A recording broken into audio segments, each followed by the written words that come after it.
જય હિન્દ વિદ્યાર્થી મિત્રો, લાસ્ટ લેક્ચરમાં આપણે સ્વાધ્યાય 11.4 ના 7 દાખલા ગણ્યા હતા. તો આજે આપણે 8મા દાખલાથી શરૂઆત કરીએ. શું કરીએ છીએ કે પ્રજ્ઞાએ 4 સેન્ટીમીટર ત્રિજ્યાવાળી એક વર્તુળાકાર નળીની ફરતે દોરી વીંટાળી અને જરૂરી લંબાઈની દોરી કાપી લીધી. હવે તેણે એ જ દોરીને 4 સેન્ટીમીટર બાજુ ધરાવતા ચોરસ ડબ્બાની આસપાસ વીંટાળી. શું તેની પાસે દોરી વધુ હશે?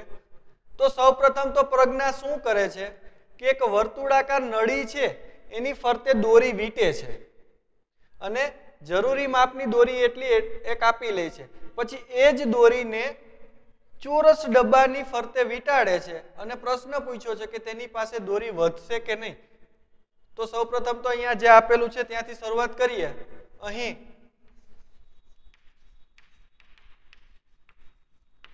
વર્તુળાકાર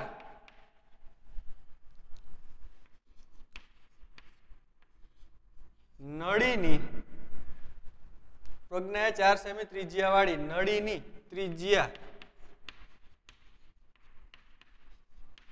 r બરાબર 4 સેન્ટીમીટર. તો હવે નળીની ફરતે દોરી વીંટે છે એનો મતલબ કે આપણે વર્તુળનો પરિઘ મેળવવો પડે. તો મેળવીએ. તેથી વર્તુળાકાર નળીનો પરિઘ બરાબર 2πr, જ્યાં 2 ગુણ્યા પાઈ ની કિંમત 3.14 એટલે 3.14 જ રાખીએ ગુણ્યા r એટલે 4 સેન્ટીમીટર. 3.14 ગુણ્યા 4 ગુણ્યા 2, 4 2 8, 314 ગુણ્યા 8. અહીંયા કરું છું રફ કામમાં. 314 ગુણ્યા 8, 8 4 32, 3 8 1 8, 8 ને 3 11, 8 3 24 ને 1 25. પોઈન્ટ પછી બે આંકડા છે 3.14 માં, તો આપણે અહીંયા પણ 25.12 સેન્ટીમીટર. તો દોરીની લંબાઈ આપણને કેટલી મળી? 25.12 સેન્ટીમીટર. લખીએ અહીંયા આપણે. આમ દોરીની લંબાઈ 25.12 સેન્ટીમીટર છે. હવે એ જ દોરીને 4 સેન્ટીમીટર ચોરસના ડબ્બાની ફરતે વીંટે છે. લખીએ અહીંયા. હવે તે જ દોરીને ડબ્બાની ફરતે વીંટાળે છે. તો આપણે ડબ્બાનું પરિમિતિ પેલા મેળવી લઈએ. તેથી ચોરસ ડબ્બાની બાજુ ની લંબાઈ L બરાબર 4 સેન્ટીમીટર. તેથી ચોરસ ની પરિમિતિ બરાબર 4 ગુણ્યા L, 4 ગુણ્યા 4 બરાબર 16 સેન્ટીમીટર.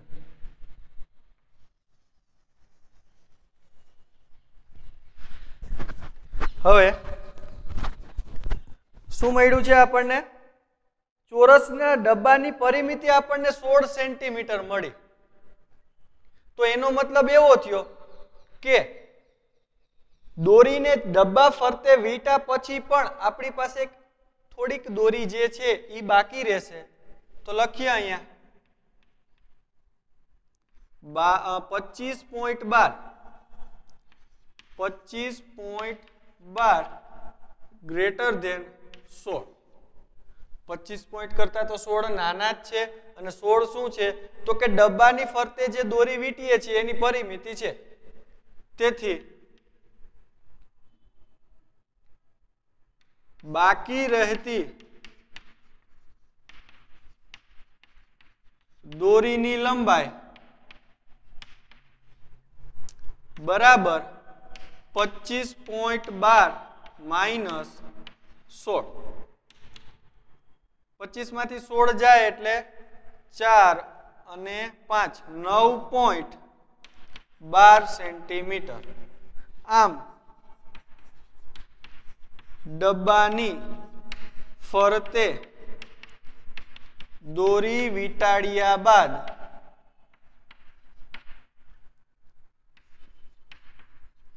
.12 સેન્ટીમીટર દોરી વધશે.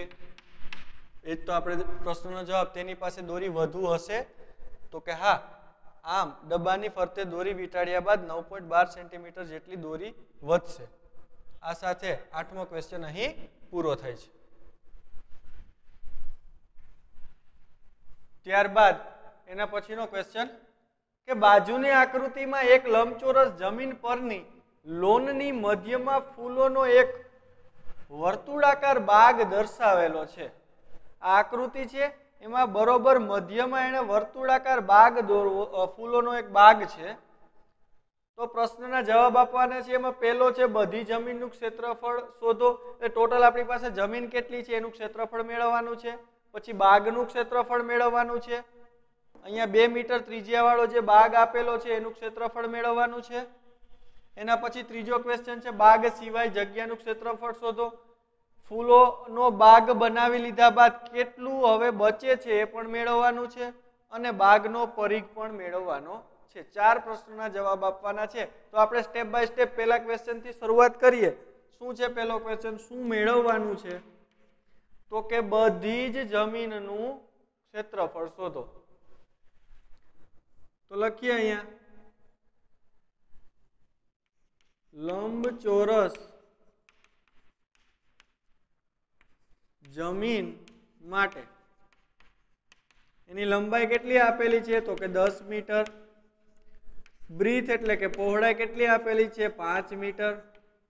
તેથી લંબચોરસ નું ક્ષેત્રફળ બરાબર L ગુણ્યા B બરાબર 10 ગુણ્યા 5 બરાબર 50 મીટર સ્ક્વેર. બધી જ જમીનનું ક્ષેત્રફળ છે 50 મીટર સ્ક્વેર. બીજો ક્વેશ્ચન જોઈએ. શું છે બીજો ક્વેશ્ચન? તો કે બાગનું ક્ષેત્રફળ મેળવો. તો વર્તુળાકાર બાગ છે અને એની ત્રિજ્યાનું માપ આપણને 2 મીટર આપેલું છે. તો એનો ઉપયોગ કરીએ. વર્તુળાકાર લખું છું અહીંયા. વર્તુળાકાર બાગ માટે શું કહી શકાય? તો કે R બરાબર 2 મીટર. તેથી વર્તુળનું ક્ષેત્રફળ બરાબર પાઈ R સ્ક્વેર. પાઈની કિંમત આપણે 3.14 લેશું ગુણ્યા R 2 મીટર આપેલું છે એટલે 2 ગુણ્યા 2 એટલે 4. 3 4 12 અને 14.56. 14 4 56 મીટર સ્ક્વેર આવશે અહીંયા. ઓકે, આ થયું આપણા વર્તુળાકાર બાગનું ક્ષેત્રફળ. ત્રીજા ક્વેશ્ચન તરફ આગળ વધીએ તો શું કહે છે ત્રીજો? બાગ સિવાયની જગ્યાનું ક્ષેત્રફળ મેળવો. તો લખીએ અહીંયા બાગ સિવાયની જગ્યાનું ક્ષેત્રફળ બરાબર લંબચોરસનું ક્ષેત્રફળ માઇનસ વર્તુળનું ક્ષેત્રફળ.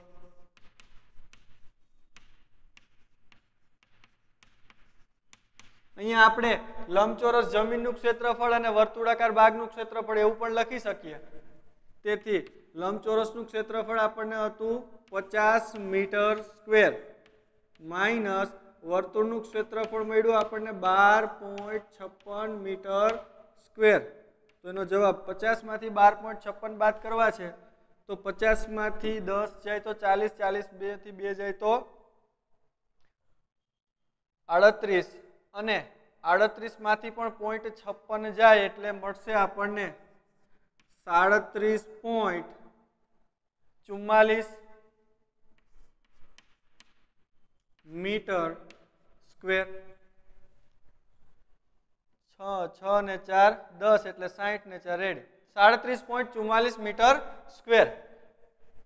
તો બાગનું અથવા તો બાગ સિવાયની જગ્યાનું ક્ષેત્રફળ અહીં લખી શકીએ. તેથી બાગ સિવાયની જગ્યાનું ક્ષેત્રફળ. આગળ વધીએ ચોથા દાખલા તરફ. શું કહે છે? બાગનો પરિઘ શોધો. તો અહીંયા 2 મીટર ત્રિજ્યા આપેલી છે તો લખીએ અહીંયા વર્તુળાકાર બાગ માટે r બરાબર 2 મીટર. તેથી પરિઘ બરાબર 2 પાઈ r 2 ગુણ્યા 3.14 ગુણ્યા 2 જેનો જવાબ આવશે 12.56 મીટર. 3 2 6 2 12 અને 14 2 28 2 56 12.56 મીટર. બહુ જ સહેલો દાખલો હતો. બહુ કઈ દાખલામાં હતું નહીં. સિમ્પલ પ્રકારનો દાખલો હતો. આપણે ઘણા બધા ક્ષેત્રફળવાળા દાખલા ગણ્યા એટલે આપણે સરળ રીતે ગણી શક્યા. આ સાથે આ દાખલો અહીં પૂરો થાય છે. ત્યારબાદ એના પછીનો ક્વેશ્ચન 10મો. નીચેની આકૃતિઓમાં છાयांકિત ભાગનું ક્ષેત્રફળ શોધો. એમાંની પહેલી આકૃતિ મેં અહીંયા બોર્ડ ઉપર દોરેલી છે. એક લંબચોરસ આપેલો છે જેમાં ABCD અને જેમાં AB ની લંબાઈ 18 સેમી આપેલી છે અને એની પહોળાઈ 10 સેન્ટીમીટર આપેલી છે.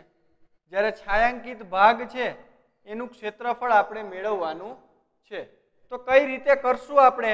તો સૌપ્રથમ તો આખો જે લંબચોરસ છે એનું ક્ષેત્રફળ મેળવશું.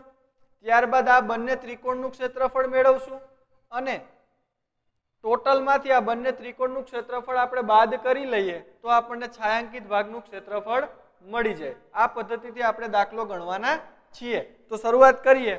અહીં લંબચોરસ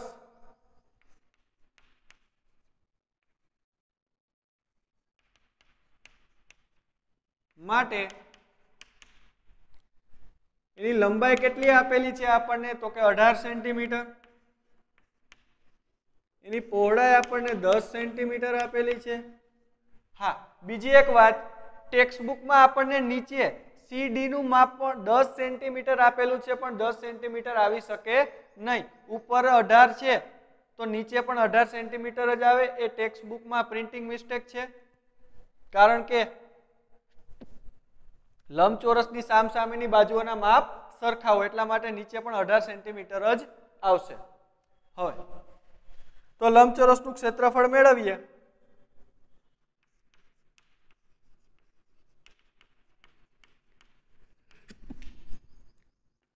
ક્ષેત્રફળ બરાબર L ગુણ્યા B. લંબાઈ છે 18 ગુણ્યા 10 એટલે 180 સેન્ટીમીટર સ્ક્વેર. આપણને ટોટલ લંબચોરસનું ક્ષેત્રફળ મળી ગયું. કેટલું? તો કે 180 સેન્ટીમીટર. હવે આ ત્રિકોણની વાત કરું છું. ત્રિકોણ AEF માટે લખું છું અહીંયા. હવે ત્રિકોણ AEF માટે જુઓ અહીંયા આ બાજુનું માપ એટલે કે AF નું માપ આપણને 6 સેન્ટીમીટર આપેલું છે. AE નું માપ આપણને 10 સેન્ટીમીટર આપેલું છે અને લંબચોરસના ખૂણાઓ છે ને એ કાટખૂણે છેદે. બરાબર છે? તો કાટખૂણે છેદતા હોય તો આ ખૂણો આપણને કેટલાનું મળે? 90 અંશનો મળે. એવી જ રીતે આ ખૂણો પણ આપણને 90 અંશનો મળે. તો આપણે 1/3 પાયો ગુણ્યા વેધ, તો એનો વેધ પાયો તો AF થશે, પણ એનો વેધ છે એ કાટકોણ ત્રિકોણમાં એની બાજુ જ થાય, એટલા માટે AE એનો વેધ થશે. લખીએ અહીંયા ત્રિકોણનું ક્ષેત્રફળ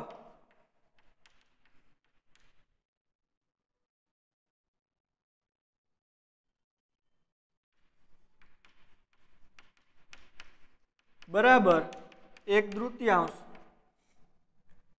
ગુણ્યા પાયો ગુણ્યા વેધ.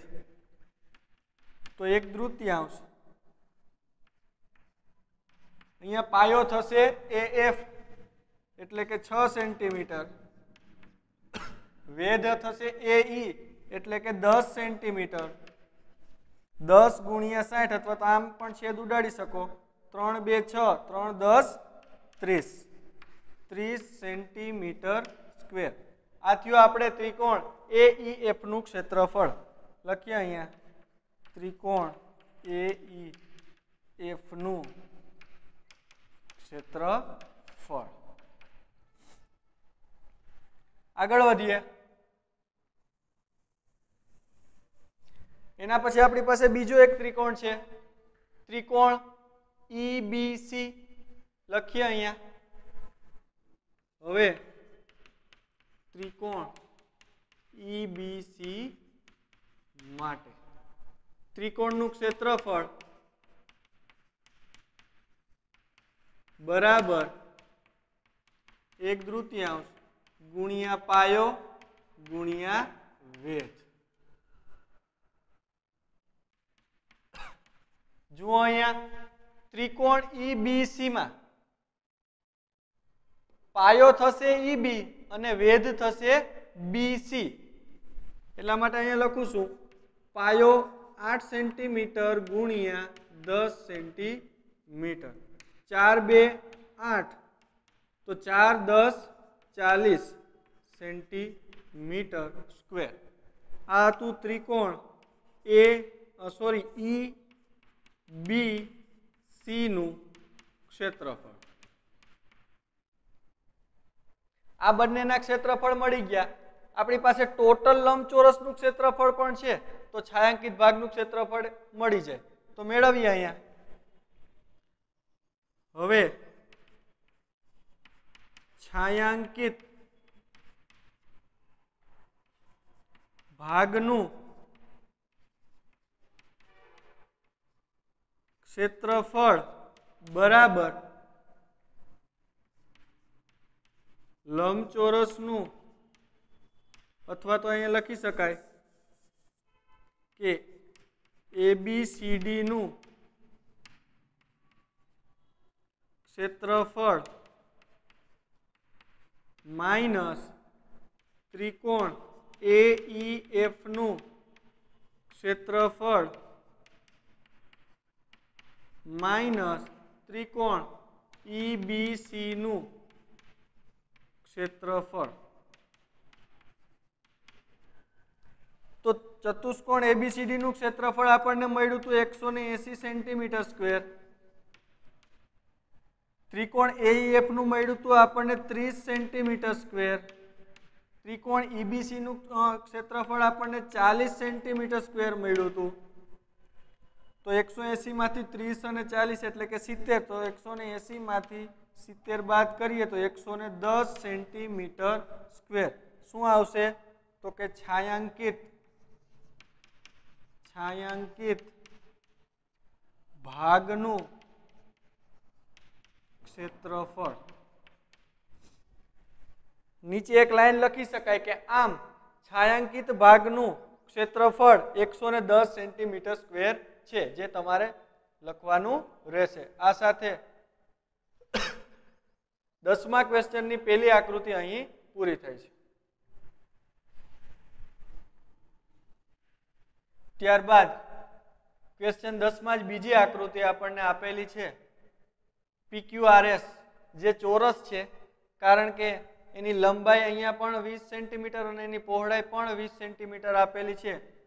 SU અને UR 10 સેમી આપેલું છે એનો મતલબ કે ટોટલ કેટલું થાય તો કે 20 સેન્ટીમીટર. તો આપણે છાयांકિત ભાગનું એટલે કે TUQ અથવા તો TQU નું ક્ષેત્રફળ મેળવવાનું છે. તો મેળવીએ અહીંયા શું આપેલું છે સૌપ્રથમ તો લખીએ અહીં ચતુષ્કોણ PQRS ચોરસ છે માટે એની લંબાઈ L બરાબર 20 સેન્ટીમીટર. તેથી ચોરસ PQRS નું ક્ષેત્રફળ બરાબર L into L 20 ગુણ્યા 20 બરાબર 400 સેન્ટીમીટર સ્ક્વેર. હવે ચોરસ છે સામસામેની બાજુઓ સરખી છે એટલે કે બધી જ બાજુઓ સરખી છે તો એ કાટખૂણે છેદે. એનો મતલબ કે ત્રિકોણ TSU કાટકોણ ત્રિકોણ થશે. એવી રીતે QRU એ પણ કાટકોણ ત્રિકોણ થશે અને ત્રિકોણ PQT એ પણ કાટકોણ ત્રિકોણ થશે. તો આપણે એ ત્રણેયના ક્ષેત્રફળ મેળવીએ અને ત્યારબાદ ટોટલ ચોરસમાંથી આ ત્રણેયના ક્ષેત્રફળ બાદ કરીએ તો આપણને છાयांકિત ભાગનું ક્ષેત્રફળ મળી જાય. તો બસ આ જ પદ્ધતિનો આપણે ઉપયોગ કરવાના છીએ. હવે ત્રિકોણ પહેલા આપણે TSU ની વાત કરીએ.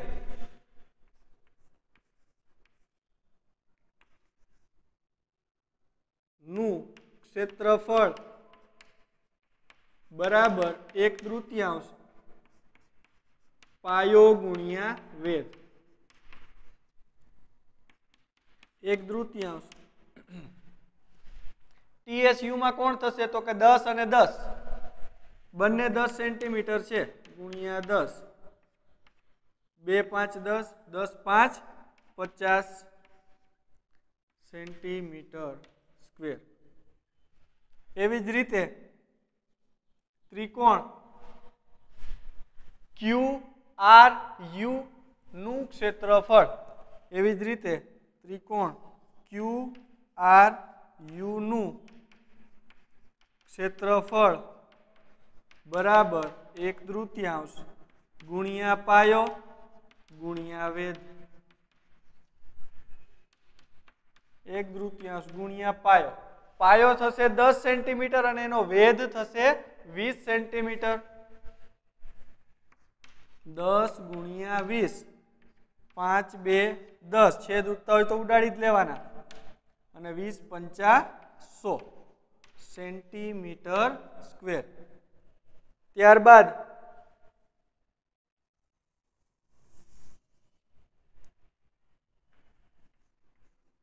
ત્રિકોણ PQT ની વાત પણ કરી લઈએ. ત્રિકોણ PQT નું ક્ષેત્રફળ બરાબર 1/3 ગુણ્યા પાયો ગુણ્યા વેધ. હવે જુઓ અહીંયા T અને S નું માપ આપણને 10 સેન્ટીમીટર આપેલું છે તો આ માપ પણ કેટલું થાય 10 સેન્ટીમીટર. એવી જ રીતે SR બાજુનું માપ 20 સેન્ટીમીટર છે તો PQ નું માપ પણ કેટલું થાય તો કે 20 સેન્ટીમીટર. તો પાયો ગુણ્યા વેધ તો પાયો થશે 10 ગુણ્યા વેધ થશે 20 5 2 10 20 પંચા 5 આવશે તો 20 પંચા 100 સેન્ટીમીટર સ્ક્વેર.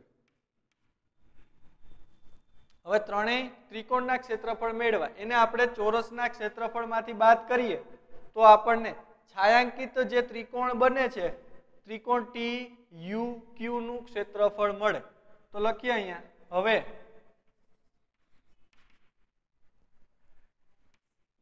ત્રિકોણ TQU નું ક્ષેત્રફળ બરાબર ચતુષ્કોણ PQRS નું ક્ષેત્રફળ માઇનસ પેલું મળ્યું તો આપણને TSQ નું ક્ષેત્રફળ, TSU નું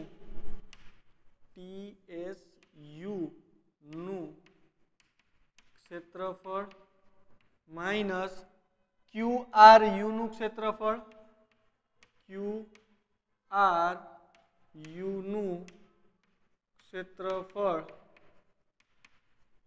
માઇનસ અહીં નીચે લખું છું શું કર્યું ચતુષ્કોણ PQRS નું ક્ષેત્રફળ માઇનસ TSU નું ક્ષેત્રફળ માઇનસ QRU નું ક્ષેત્રફળ માઇનસ PQT નું ક્ષેત્રફળ, PQT નું ક્ષેત્રફળ તમારે સીધી જ લાઈનમાં લખવાનું છે. તેથી ચતુષ્કોણ PQRS નું ક્ષેત્રફળ આપણને 400 મીટર સ્ક્વેર મળ્યું હતું, centimetre square minus 50 centimetre square minus 100 centimetre square minus 100 centimetre square.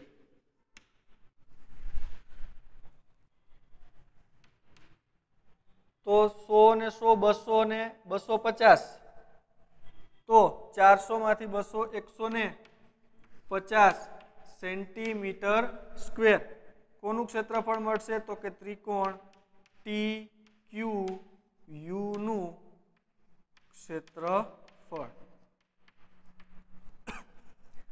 નીચે લખી શકાય આમ છાयांकित ભાગનું ક્ષેત્રફળ 150 સેન્ટીમીટર સ્ક્વેર છે. આ સાથે 10મો ક્વેશ્ચન અહીં પૂરો થાય છે. ત્યારબાદ 11મો ક્વેશ્ચન અને આ ચેપ્ટરનો છેલ્લો ક્વેશ્ચન. તો શું આપેલું છે અહીંયા કે ચતુષ્કોણ ABCD નું ક્ષેત્રફળ શોધો. ચતુષ્કોણ ABCD નું ક્ષેત્રફળ મેળવવાનું છે.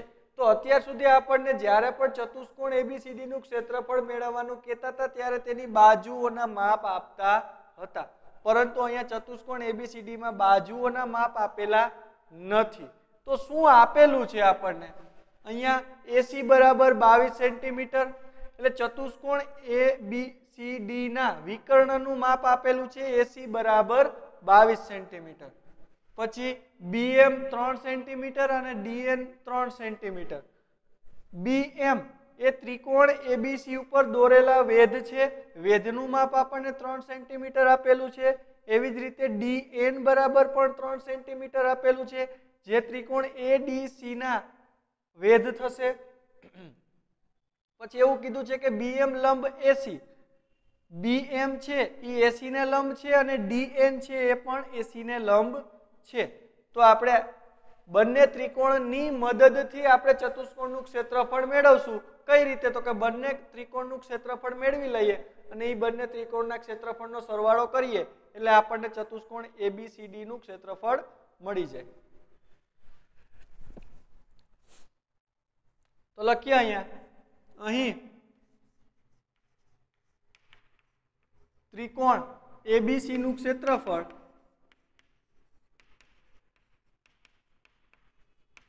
બરાબર 1/3 પાયો ગુણ્યા વેધ.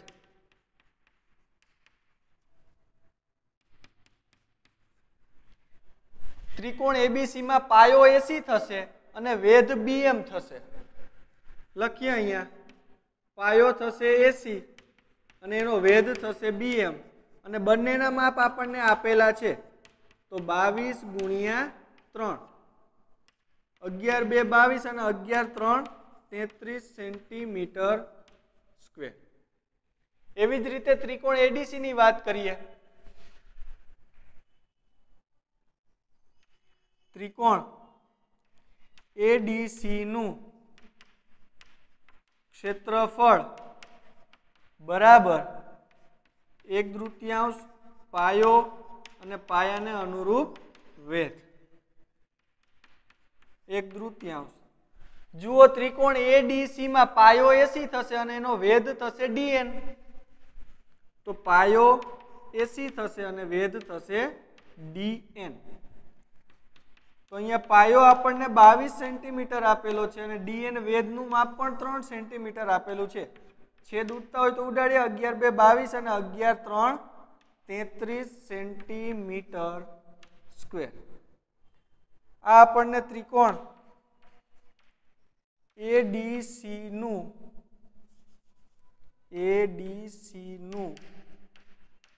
ક્ષેત્રફળ મળ્યું અને અહીંયા આપણને ત્રિકોણ ABC નું ક્ષેત્રફળ મળ્યું હતું.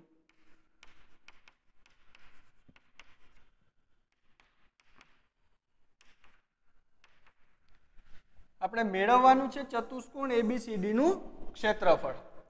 તો લખું છું અહીંયા. હવે ચતુષ્કોણ ABCD નું ક્ષેત્રફળ બરાબર ત્રિકોણ ABC નું ક્ષેત્રફળ પ્લસ ત્રિકોણ ADC નું ક્ષેત્રફળ. ત્રિકોણ ABC નું ક્ષેત્રફળ 33 સેન્ટીમીટર સ્ક્વેર છે પ્લસ ADC નું પણ 33 સેન્ટીમીટર સ્ક્વેર છે. તો બંનેનો ટોટલ 66 સેન્ટીમીટર સ્ક્વેર.